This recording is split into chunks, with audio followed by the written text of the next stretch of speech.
ખેડૂતો માટે આ માઠા સમાચાર છે। ગુજરાતમાં ઠેર ઠેર આમ તો વરસાદ પડી રહ્યો છે, પરંતુ આ જે વરસાદ છે તે પ્રી મોન્સૂન એક્ટિવિટીના કારણે આ વરસાદ પડી રહ્યો છે। ઓફિશિયલી રીતે ગુજરાતમાં હજુ ચોમાસું નથી આવ્યું। 15મી જૂનની આસપાસ ચોમાસું આવવાનું હતું તે પ્રકારની આગાહી અંબાલાલ પટેલ દ્વારા વ્યક્ત કરવામાં આવી હતી, પરંતુ હવે થોડું મોડું થઈ શકે છે। ચોમાસું પહોંચતા થોડો વિલંબ થઈ શકે છે। ગુજરાતમાં હવે 21મી તારીખ સુધીમાં ચોમાસું આવે તે પ્રકારની સ્થિતિ છે।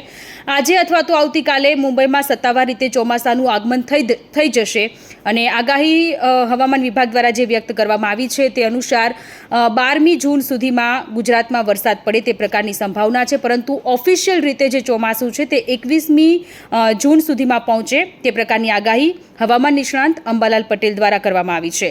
ક્યાં ક્યાં વરસાદ પડશે તે વિશેની વાત કરી દઈએ તો આહવા, ડાંગ, વલસાડ, સુરતમાં વરસાદ પડી શકે છે। સૌરાષ્ટ્રના પણ કેટલા બધા જિલ્લાઓમાં વરસાદ પડી શકે છે।